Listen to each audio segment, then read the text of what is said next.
Hello.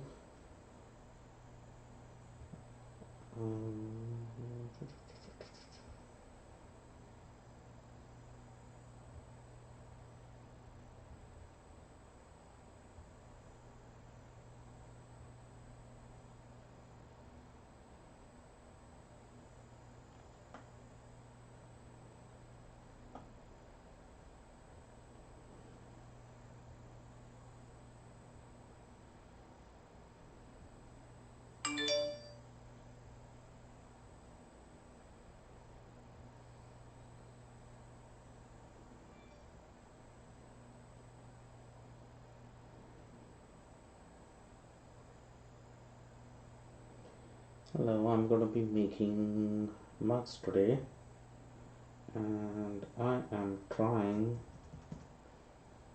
to create my post on YouTube. There it is. Hold on just a second, and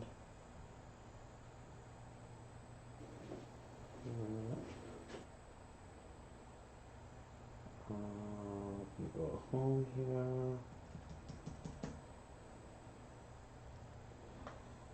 So last time I was here, I had home here.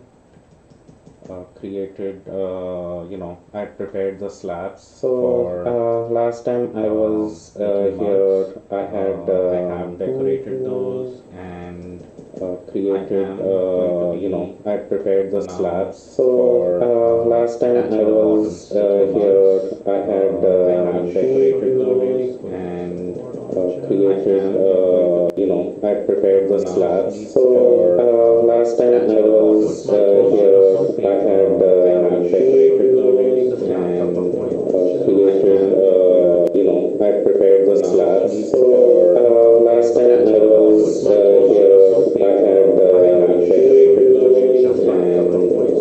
created, I prepared the slabs. Last time I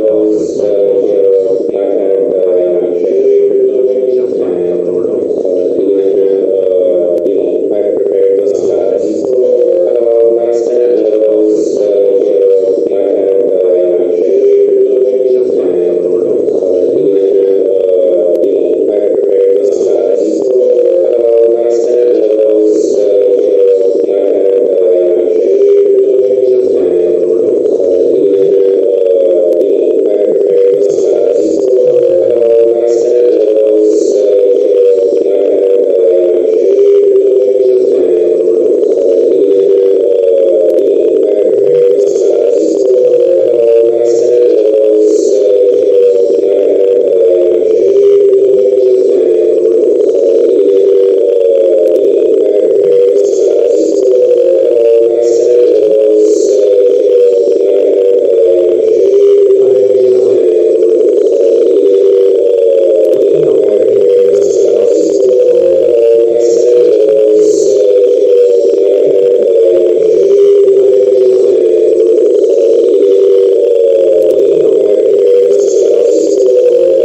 this better?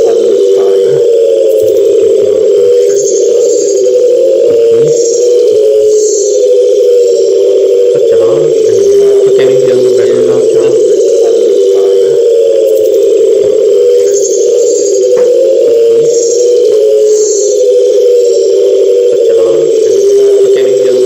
I think the vibration sound is from my laptop.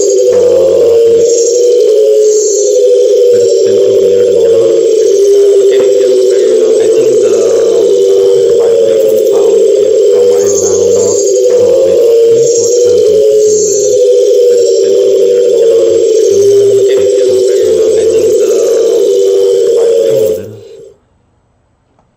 Okay. Is this better now?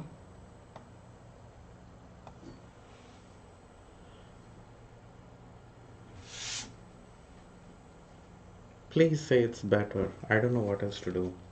I've silenced. I'm getting communication from anyone this. I think I am. Is it still bad?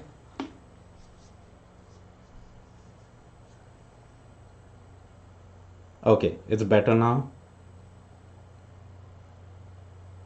Okay, good. Yeah, there was. I have no idea why at some point the fan of my laptop is extremely annoying with the same settings, and at some points it's just fine. So I have to keep like wondering why. I don't know if the fan sound kind of reflects off of something and gets into the mic more than other times. So anyway, Charles, this should look familiar. And Elena, I have your mug here as well. So I went ahead and did decorate the mugs with the texture patterns, and I did make the walls, and you can see the sides of the mugs have been done. What needs to be done now is the bottoms of the mugs attached. So that's what I'm working towards today. And you can see your personal mug in progress. And it's fun that both of you who are at least chatting right now are the ones who have mugs in this lot. So, and Elena, like, it goes like I cannot make just one mug because I have one request. I do end up making more than one. And Charles, because it is the knit pattern mug, which is a popular mug pattern. I think I have maybe 16 of those. I might glaze them all in different colors, but I'll probably do one or two of your color choices, so we can pick the best one for you. How about that? Okay. So, few things. I just want to make sure everything is coming in view properly and you're not seeing some weird crooked tables, which I know you are, but let's see if I can kind of fix that. Okay, I think so. What I've done out here is these are all. Hi Lorraine, how are you? Lorraine, I dyed fiber to match one of those paradise birds. I can't believe I actually got on that bandwagon, even though I had no intention of. It's because I saw that picture you had posted, and since you did tag me, I looked at it and I went, I know exactly what colors, I know exactly what dyes which will make those colors, I know exactly how to make a bat which would reflect all those colors for that picture. So I still haven't made the bat. I'll probably do that. Maybe today is going to be kind of crazy. Maybe tomorrow, and tomorrow morning or afternoon. So maybe you can join me live and see how I make that bat. So, so like I was talking, these are the bottoms of my mugs, which have been all cut out to size of my mugs. There are three different sizes here. One of them is for these big jumbo mugs, which have been on request for a while, and I had been running really low on them. So I'm making like around, uh, I'm making around 13, 12 or 13 of them. So out of which 3, 4 of them are for orders, and the rest I will glaze them in any colors and they'll be listed. So if there's a particular color you would like, uh, let me know. There's still time because these need to dry. I'll go through the first firing and then I'll be glazing. But it's always nice to get a heads up on the orders. Okay.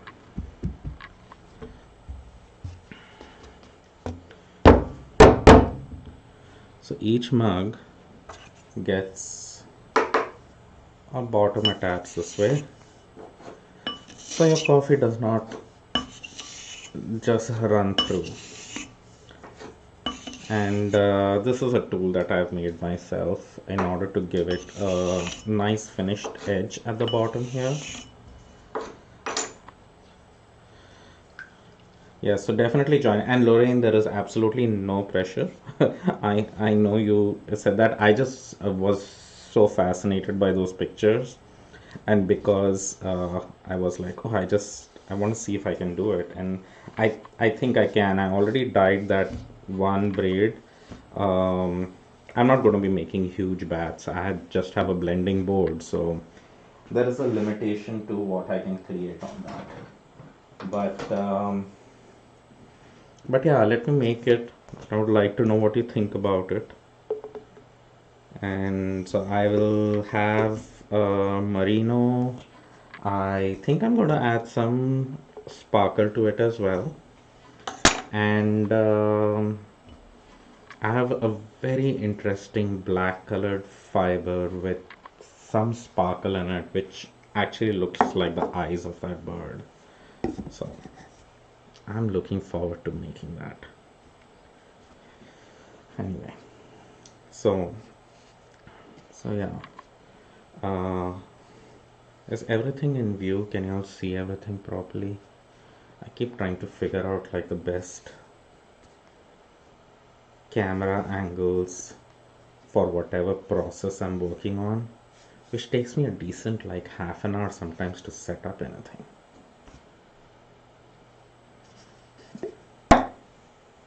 So there is one down, and I have a total of around 50 mugs.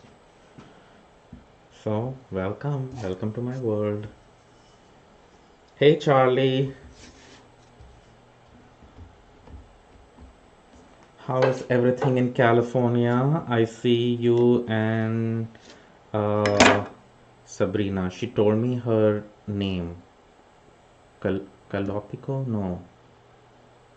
See, I can't remember it. I know it starts with K, it has a L and it has a P and it has a O.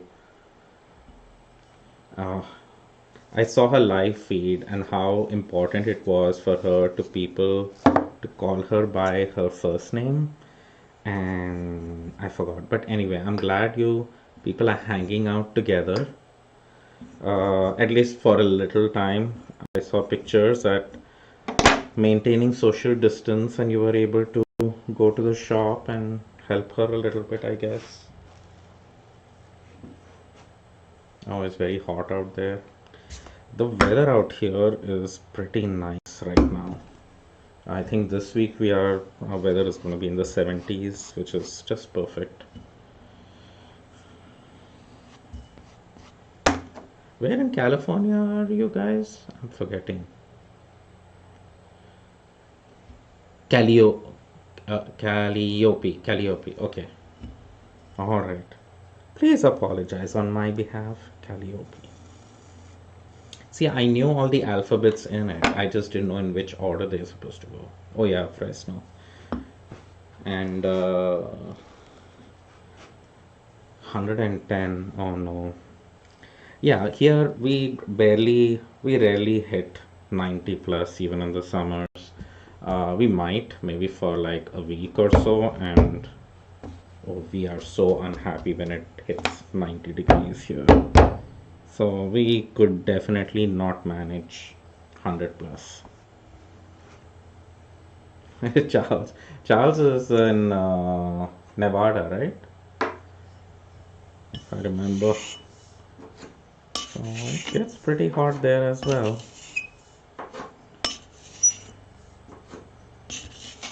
It is good for drying out yarn, I bet.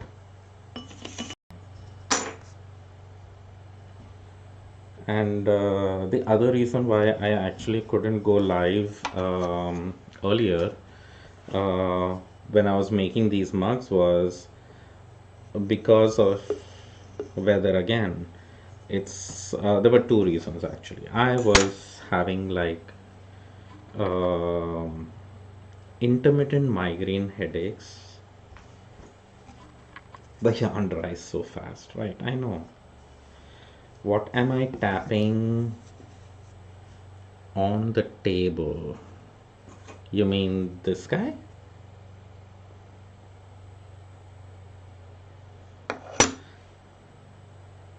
Yeah, 19,700. Yep, I believe that.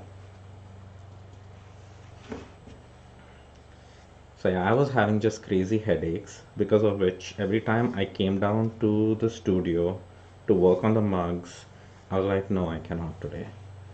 And then when I felt a little better, I was like, okay, I don't think I can set up the cameras. I just need to get this done because,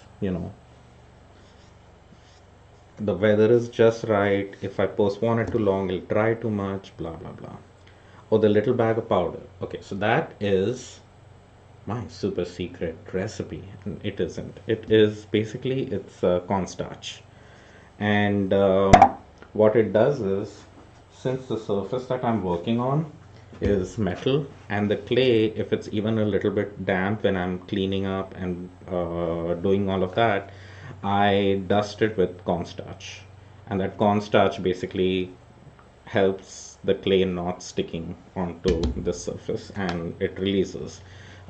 You might notice once in a while when I haven't used enough that when I'm trying to pull up my mug, the bottom stays at the out here, and then I have to reattach it again. So, and the other thing is you don't want to use it too much because sometimes it does interfere with the glaze. So there is a fine balance as to how much cornstarch is good.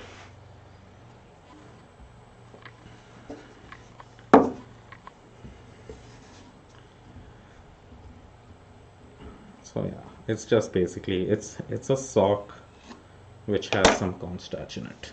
Yes, it is a sock. Yes, exactly. That is what it is. Oh, I was going to go live on Instagram too, which I totally forgot. Let me just turn the camera on and they can join in if they like. Uh, the camera is right here, so it won't take me too long. Okay, done. Yeah, I buy cornstarch like in these huge bags and it gets consumed quite a bit. And it's a very love-hate relationship with cornstarch because it's really nice for the clay not sticking to my slab roller or the textures I'm putting on and things like that. But if I apply too much, then the clay doesn't even join to itself, which is not good. So uh, it has to be just the right balance.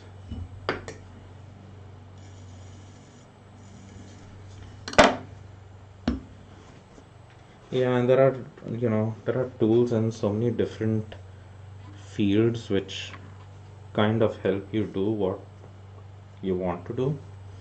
I picked up this cornstarch trick actually from when I used to decorate cakes and apply fondant to a cake. They dust it mostly with icing sugar or cornstarch, and actually confectioner sugar is actually very fine sugar mixed with some cornstarch, I believe.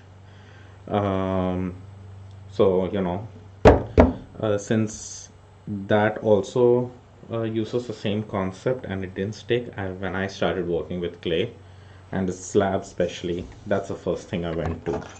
I was like, let me just try it with cornstarch. And I have suffered because of it too, because like I said, there have been times when I've applied too much of it, and I remember there was this time I landed up putting too much of it, and there was a lot of it on the area where I put the buttons on, and the pieces fired fine, everything was good. And then when I was going out to glaze it, they glazed fine as well. I brought them out of the kiln, uh, and they were just sitting on the shelf waiting to be packed. And after like almost 2 or 3 days, I started hearing all these pinging sounds coming from the garage. And I was wondering what that sound was. I go into the studio and in the garage where these mugs are kept, and these buttons, like a horror movie, are like popping out as though like the shirt is too tight or something. It was it was just insane. I couldn't believe it was happening. And what actually was happening was there was just too much cornstarch when I was making the mug. So, in spite of going through those high temperature changes, and you think all the organic matter burns out, it kind of created a film or something behind the buttons. So, when I put the buttons on, even though they were so secure, when the mug was, it was warm and then it was cooling slightly, there was just that um, difference in shrinkage, and that very thin layer of cornstarch out there kind of made it hard for those buttons to adhere. They just kind of made two separate surfaces, and those buttons just started popping off. And the interesting thing was, it not I'm saying interesting, it was very horrific. I had around 20 or 30 mugs or so in that firing, and it was for all the mugs. And I knew exactly why it was happening, so I couldn't sell those mugs at all. And this happened like really in the early days when I had started putting buttons on my work. So I did learn that I have to be very careful as to how much cornstarch I put in, and after that, I have had maybe like once in 2 years I've had that issue. So, fortunately, it hasn't happened again. But you learn from your mistakes.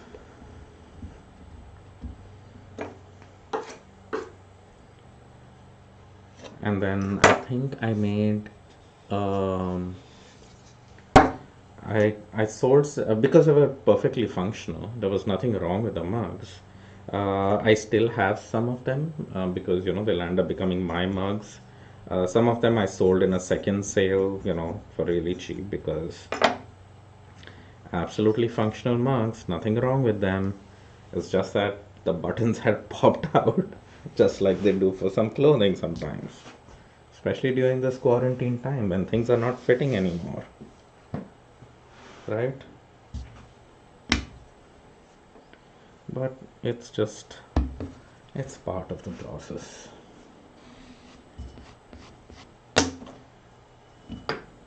Yep, busted button mugs. And yeah, there are still occasionally I meet people at shows and they tell me, they're like, I got one of those mugs from that firing in which all those buttons had fallen off. So it's just something which almost everyone remembers from that year.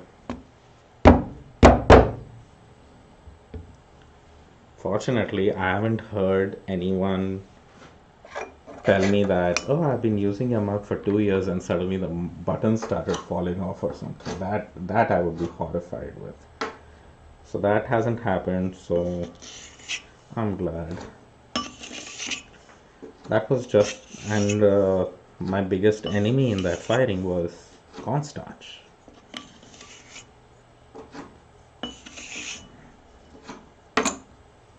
And I was trying a different technique. So what it was that my clay was usually when I put the textures and I'm hand building my mugs, the clay is a little bit on the drier side, so that it can handle easily. It doesn't stick. Like it's just when it's a little bit dry, not really wet, I can work with it a lot easier. What had happened during the making of those mugs, and the reason why I landed up using more cornstarch, was those slabs were quite wet, and the clay was like sticking on everything. So what the right thing to do was to basically wait. That's the reason why I can't keep a very regular schedule with uh, my live feeds or anything, because most of the time the clay dictates when it's ready to do the next thing. And so yeah, I just kept waiting for. I didn't wait. I didn't have patience, and I was like, you know what? I'll just use a lot of cornstarch. With that, nothing's gonna stick, and it'll be fine.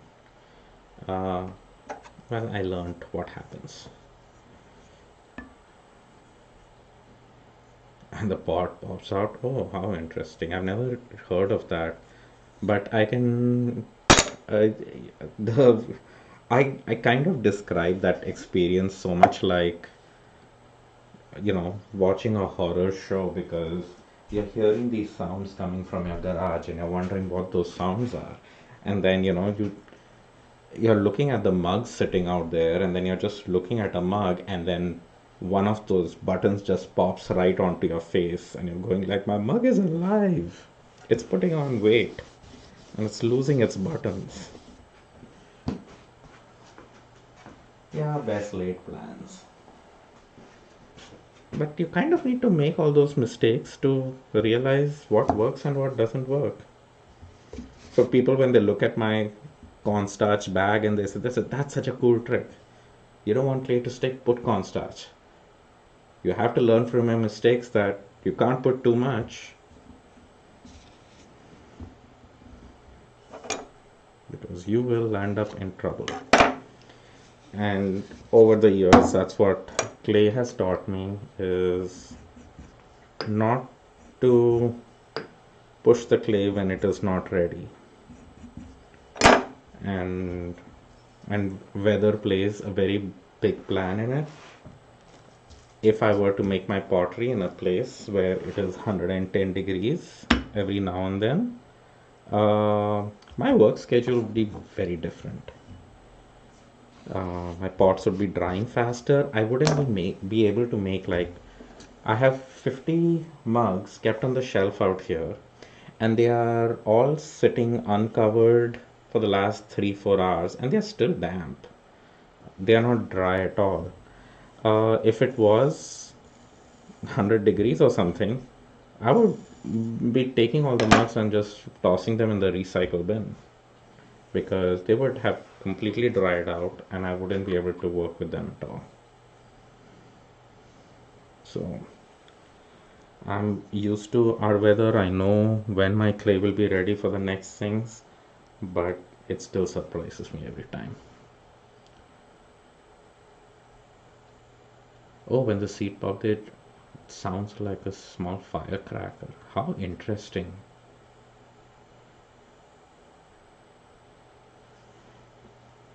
Yeah, and like I know potters from, all over the country, Arizona and everywhere, and that's the thing. It's like they you have to work in air conditioning, and they have humidifiers and everything. And I've met with some artists who have come here and taken workshops or everything, and then when we are building and we have all this stuff kept here, they're going like, why don't you cover it up, cover it up? I said, "Well, nothing's going to dry out." And we forget that they are not from here. They have no idea as to what our weather is like and how much we can, kind of push it. But like I'm here, this is actually the was supposed to be the family room of the house. So it's the lowest level, and so it's not a basement as such, but it's definitely it has cement floor, um, a concrete floor.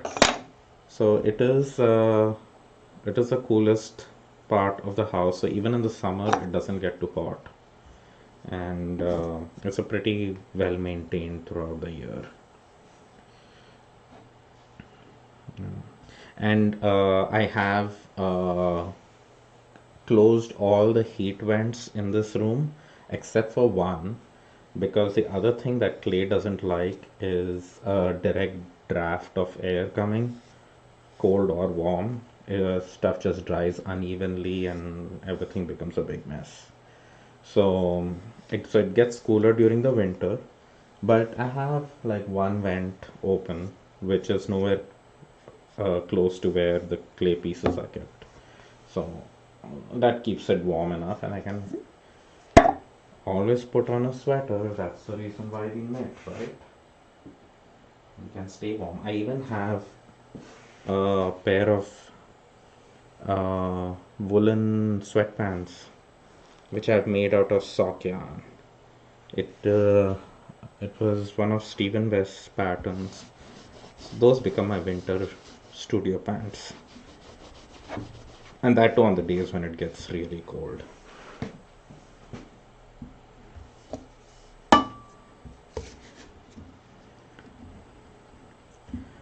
So the cups that I'm using and are mostly to remind my clay to be round, and that is what, since my work is not thrown on the wheel, well, this is kind of a wheel, but this is not called throwing on the wheel. It's all hand built from slabs. So I have to keep reminding it to be round, to pretend to be a thrown piece. So that's where the plastic cups help.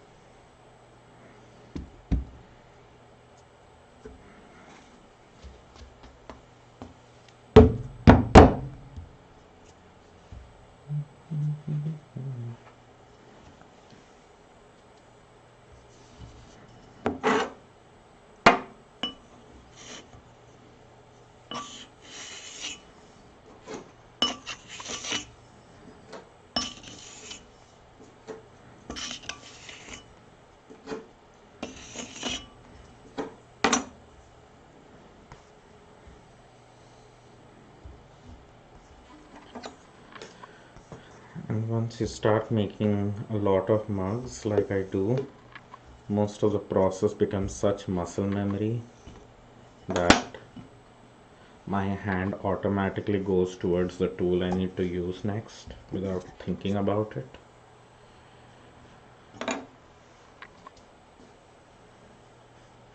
It can happen when you're making, 50 mugs at a time or 100 mugs at a time.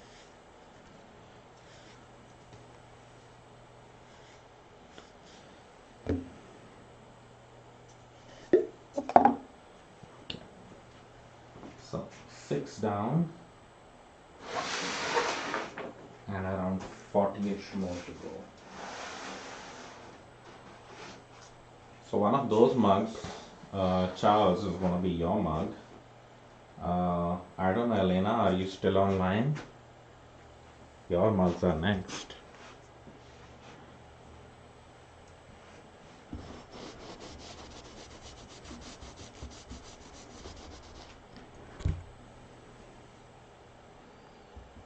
Hello everyone on Instagram. I'm not ignoring you. I know I'm not looking into the camera of my phone, but I have like 3 cameras on me right now.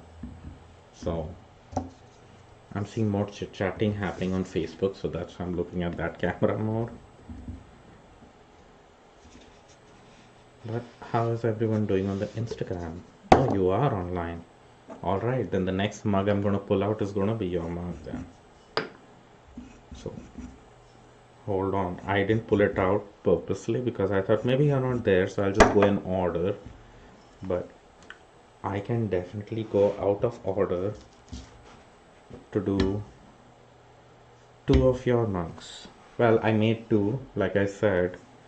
Uh, Maybe you'll have a choice for the purple mug with the red dots on it. Purple glaze, right?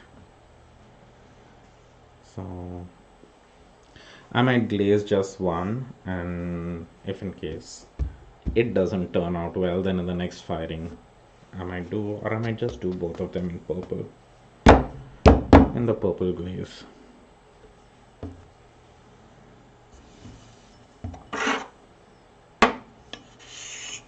And in both of them the pattern is the same, but it's still kind of different, like the angle in which the lines flow and everything is a little different. So you shall have a choice. How about that for custom work, right? So for people who are not following what we are talking about, I'm just going to go ahead and pull her mug out, and you can see the mug that she wanted. One minute, almost done here. Okay.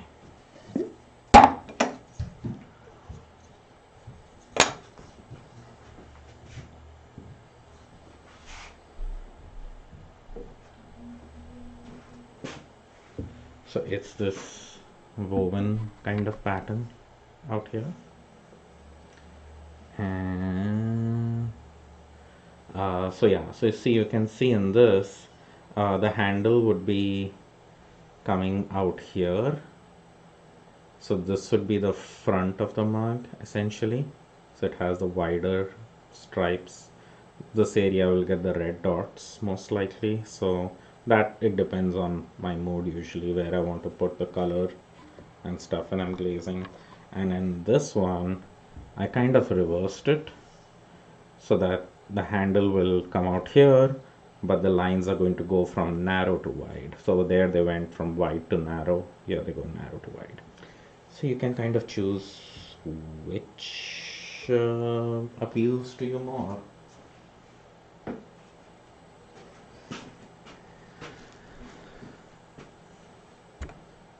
Because I totally understand, like, okay, the knit mugs and everything, they are all pretty similar as far as pattern, but the embroidery mugs are kind of hard to choose because each one is different. The way the pattern falls is different, the way the colors go is different, the way the decoration is different. Even in the similar kind of pattern, they can look really different. So this way, if you live chat with me, or join the Patreon and you want to have a little more in-depth selection of what you would like, that's one way to do it.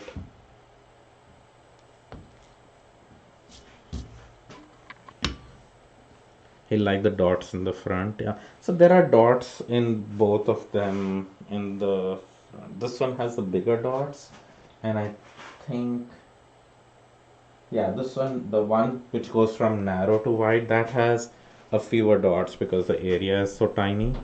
On this particular one, the dots are there are more dots in the front.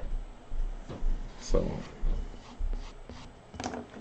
we shall see. I kind of also like the mystery of, when I put the pattern, I purposely make the pattern, I cut it up in different ways so that the both would be different. I was also thinking of doing them vertical so that the pattern would be going vertical. But I've tried that once and it kind of makes the mug look as though it's crooked. It works on smaller mugs. On a big mug like this, if the lines are going, from up to down, it gives a very skewed feeling depending on which angle you're looking at. So that's the only reason why I didn't try that, but usually I would do all kinds of weird stuff just to surprise myself. And as you hear, I have done it before and I have not particularly liked it. So this, I like the layout of this pattern a lot better. And I think I was talking to you about this, but this particular pattern was inspired by one of Stephen West's knit patterns.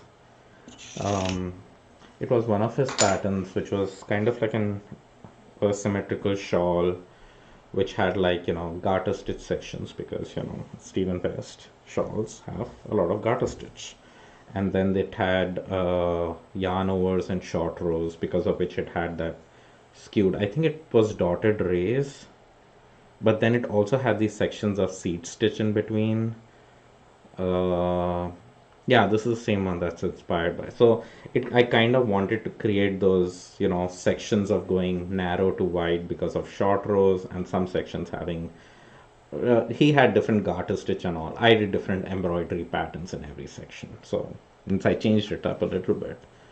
But that's how I kind of, people ask, where do you see inspiration for things like my mugs and my mug patterns? It can be from knitting, but that doesn't necessarily mean that it needs to have a knit pattern on it. Like most of my mugs do have knit patterns on it, but I can still be inspired by knitting and not have a knit pattern. Instead of doing different knit patterns in each of these sections, I did different embroidery patterns. So it's just being observant what appeals to you, and then you think of a way to represent it in your work.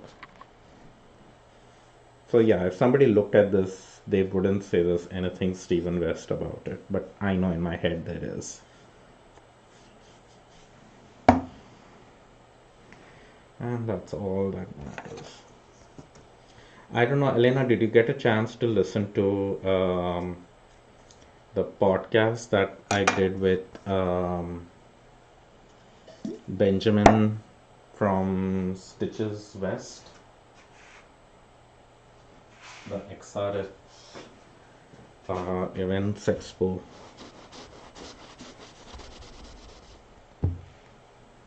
Charles, I think you listened to it, right? I think you had commented about it.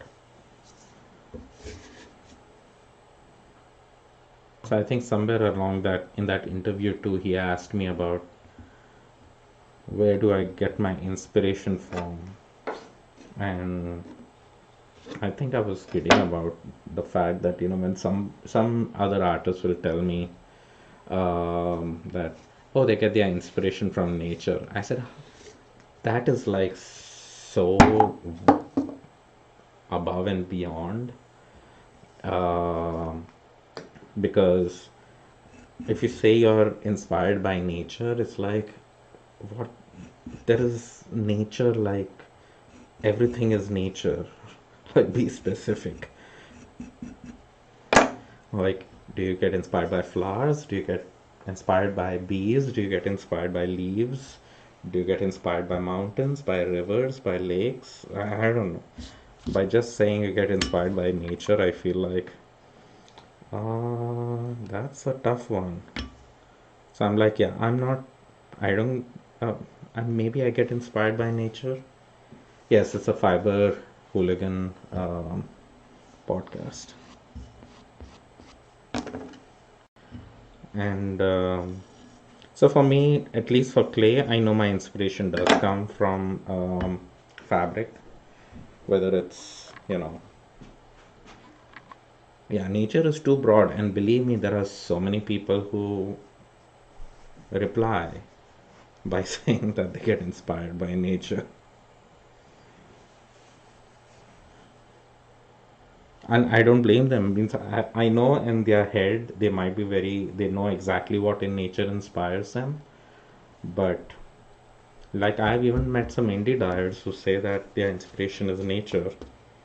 And I can totally see that in their work. But I'm like, I don't know if I can have such a broad thing that this is what inspires. For me, it is fabric, it is textures in fabric, which is inspiration for clay. Inspiration for all the fiber related work that I do, whether it's spinning, knitting, or you know, everything else. I'm honestly not quite sure where the inspiration of that is from. Um, like even the color inspiration for my projects, I have a certain sense of color which just appeals to me. Like if a person even asks me, do you like warm colors or cool colors? I'm kind of like, I don't know because I kind of like all the colors. I might tend more towards warm colors because I do like oranges and warm shades of green and things like that. But I also do like blues and turquoises and everything. So I prefer warmer maybe over brighter, but I do like the other ones, and I do like the cooler colors with the warmer colors because it makes the warmer colors so much more interesting. So hold on just a second.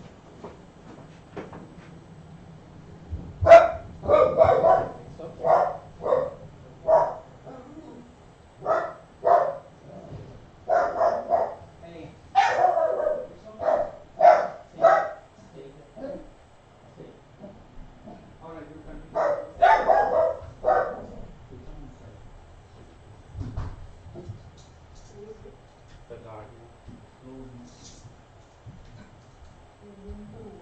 Okay.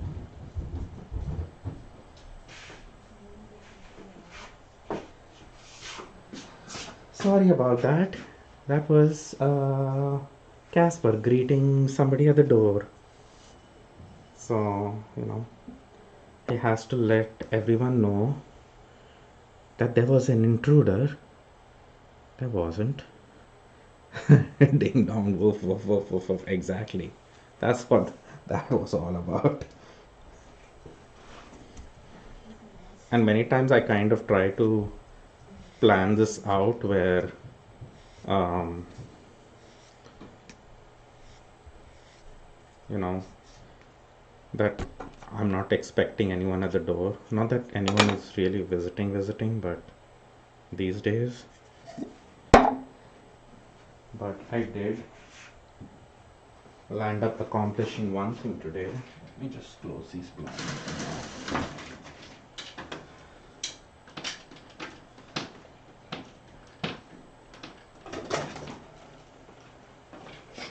Okay. So,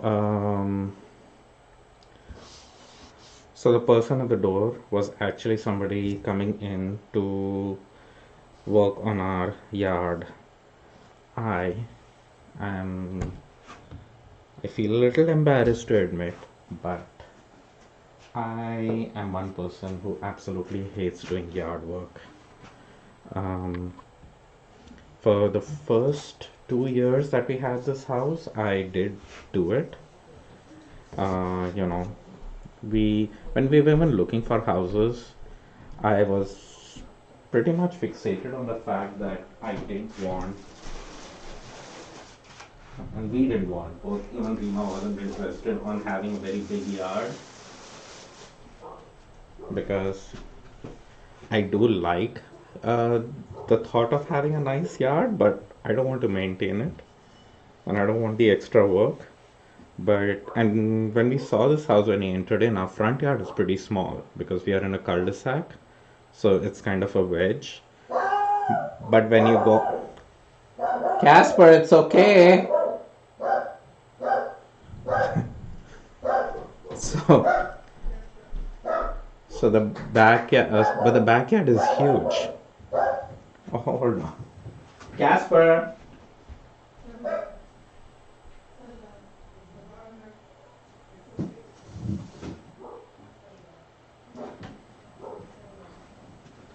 He's like absolutely new people, and now the neighbor's dog is going nuts as well. So, yay! So anyway, We walk into the house. The backyard is huge. Um, and because it's kind of like a wedge, the backyard is so much more bigger than the front yard, and we were like overwhelmed by the size of it. But I said, okay, maybe it's still manageable. So for the first 2 years, I did try to maintain the backyard, but it was just so much work. And a backyard is also not just like one flat big yard. It's kind of like three backyards because it's tiered. So mowing the lawn is fine, but the amount of time it takes to do all the edging is insane. So I did it for 2 years and then I just gave up that no, cannot do it. And we had a gardener who worked with us for 10 years. He was very reasonable and did a decent job. But now with COVID, he was like, I'm not feeling comfortable working and everything, which we understand. So we had to look for someone else. And this is the new person who's come. I did contemplate doing it myself, but that meant me having to purchase all the equipment I need. Because I had sold my lawnmower and my trimmer and everything else that I had. Because I didn't do it for like 8 years. 8 to 10 years, I haven't done anything with the yard. So I finally ended up selling it all. And now is the question that, okay, now do I go ahead and buy everything and start doing this thing which I don't like doing really? So I said I rather make mugs. So you have me here rather than me mowing the lawn. And I hope that's okay. And so yeah, ever since this shutdown period started, this guy couldn't come in, so our grass has just been growing like crazy. And we thought maybe we could get away by not watering our lawn. No, it looks even worse because it's like around, you know, it's reached almost like 2 feet in some places.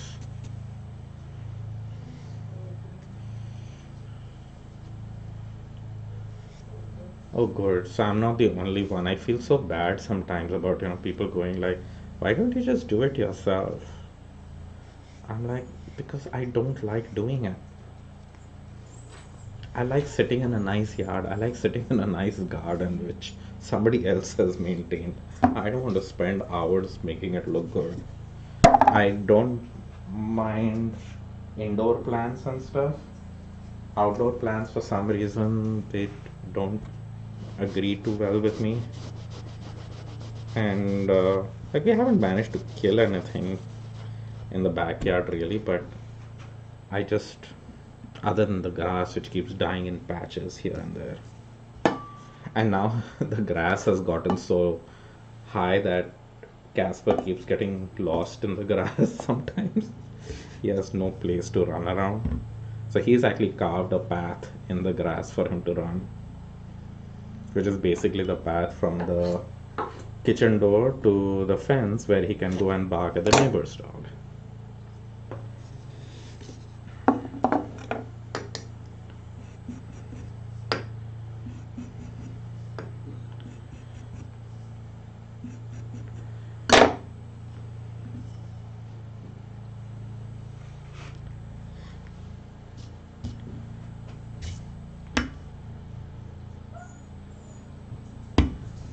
Yeah, I just think it's you finally bought a lawnmower and you're going to attempt to maintain. Well, good for you. I really contemplated so bad. I was just going back and forth with wanting to purchase. Then I started looking at the cost of, the lawnmower and everything. Plus, we would have to start the yard service, as well, because now we have to trash all the cut up grass. So yeah, weekly maintenance. So this guy also, so we settled with him to come in once every 2 weeks, and that's how we are hoping. That's how we had it work before. And in the winter months, they come once a month, and that's the time when they trim trees and pick up all the leaves that we have during the fall time. So there's not much yard work at that time, but there's other maintenance stuff. But their visits reduce. Yeah, it takes forever to make those decisions because it's not just like the cost of the equipment, because now it's like this additional time you have to spend on it. And especially when, at least for me, I know I absolutely hate doing it. I said it's going to be like this thing. Like, I don't mind cleaning the house, I don't mind the everyday cleanups and vacuuming and cleaning the tub and all that kind of stuff. That I'm fine doing. The backyard work? No, I said I know I'll be very miserable. And what used to happen is like I used to be done with the yard work and like it used to take me like 3 hours to do it. After which another 2 hours I couldn't do anything, and it almost felt like my entire weekend was gone taking care of the yard. And of course then I had to have beer after that, and before that, during that, then including the cost of all the beer I had to consume to convince myself to do this work. I was like, you know what, let's just hire somebody. Um, One thing that I don't have to worry about. So today is this new gardener's first visit. I hope he does a decent job. And he is charging us twice for his first visit because the grass is so long that he said he'll have to make 2 passes over it, which I understand.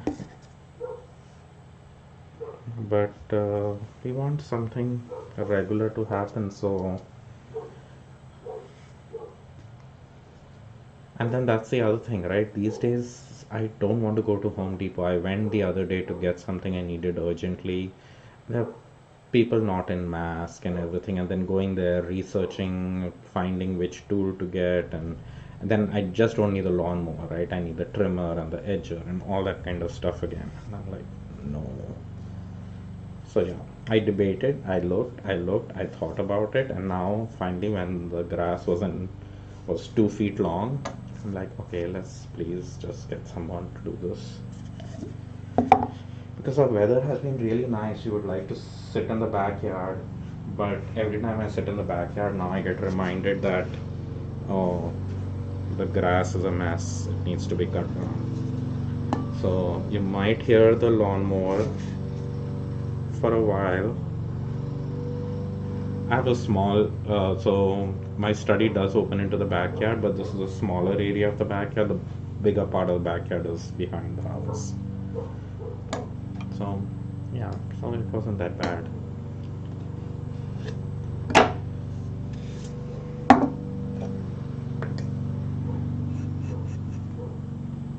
Okay, so this was the last of the big jumbo mugs. And after this one, I have one teeny tiny mug, and then I'll go back to my regular ones. Tell him bring your own beer. Yeah, we'll see how it goes with this guy. It's also it's his current days, right? Even like interviewing somebody is like I'm thinking that I said, okay, gardener should be fine. We can be inside the house. We have a glass door in between, and if we both are wearing masks, it should be fine to communicate and interview the person. I didn't want to walk with him in the backyard, showing him everything. I said he can walk himself and see what needs to be done. So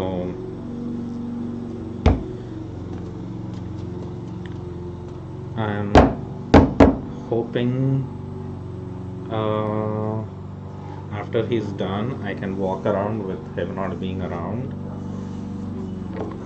So I feel a little comfortable and then tell him that, okay, you've done a good job and here's your money.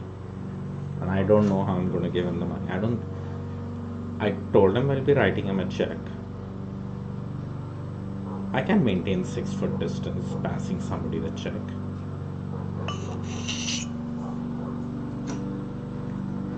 I hope I'm not being too paranoid. It's such a weird time. I don't know how much paranoia is healthy paranoia and how much is unhealthy paranoia. So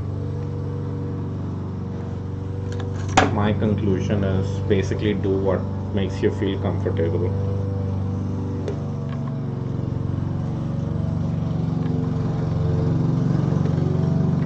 Yeah, it just got a little louder.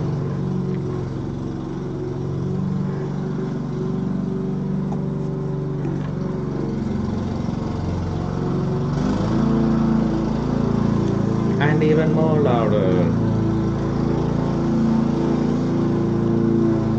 Yeah, I can leave it on the ground.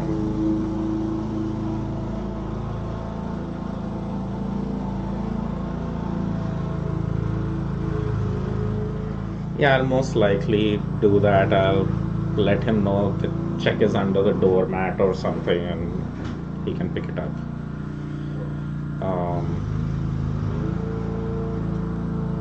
And at the same time, I don't want to get political out here, but then, there are these people who are walking around without face masks and everything. And first I used to get so upset over it. And now I just tell people, just do what you want to do. I have no energy left in myself to argue with anyone or discuss this with anyone. So I'm like, okay, if you feel you're safest by not wearing a mask and breathing over everyone, go right ahead. Have fun. Do whatever you want.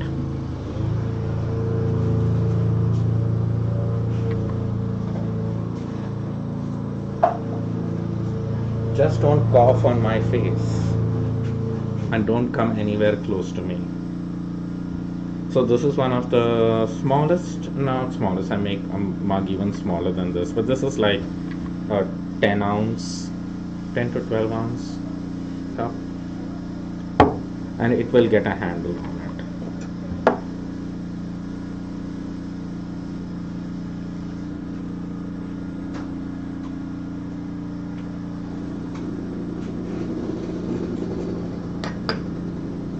Sorry if it's getting too loud, they are like right here.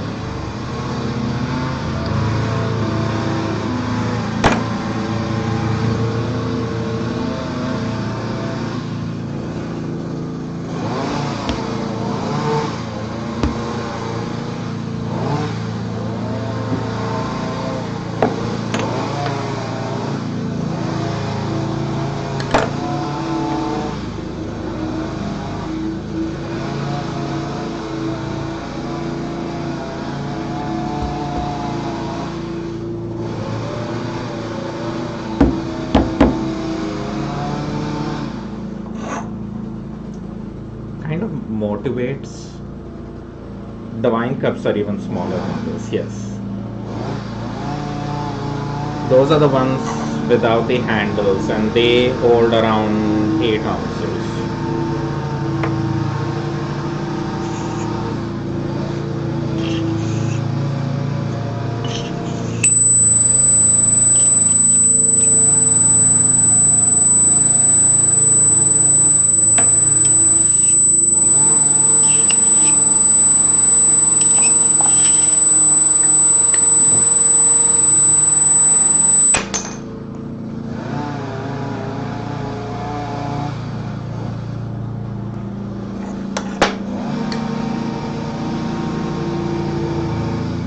I can pull up one of these finished mugs and show you how big and small they are, so you have some idea what I'm talking about.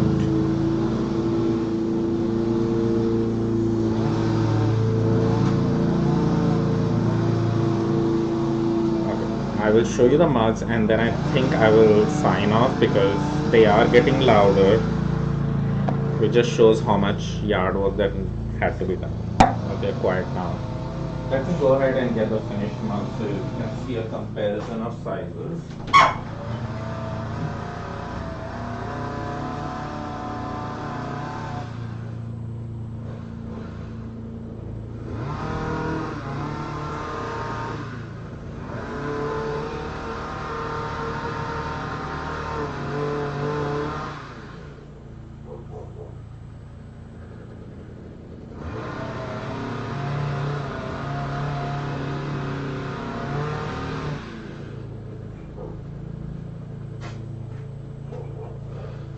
So yeah, these are the 4 sizes of mugs basically.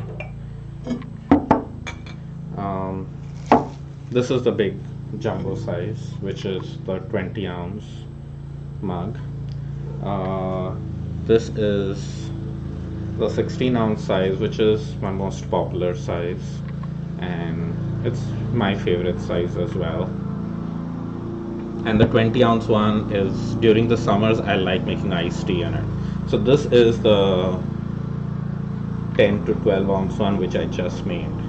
So it also has a handle, and that's that size. And then I have the small cup here, no handle, and it is slightly smaller. These are I call them the wine cups. They're perfect for wine, 8 ounces or so. And so yeah, that's the difference in size between the two. Cool. Alright, so before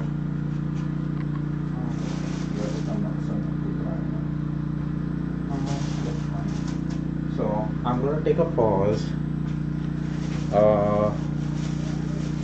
I did only 13 mugs, so not good in this time, but it wasn't too bad. And it's just that they have gotten so loud that it might be better if I pause for a while. So thank you everyone for joining me.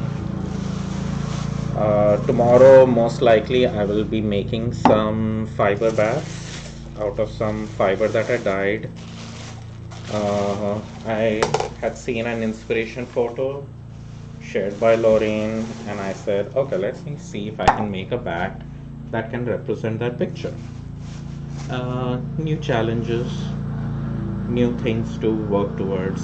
So thank you for joining, and Charlie, Elena, as soon as you're and Charles, sorry. It was getting so confusing even reading your messages because one is Charlie and one is Charles. So anyway, I'll let you know when your mugs are ready and ready to ship out. Say 2 weeks turnaround time.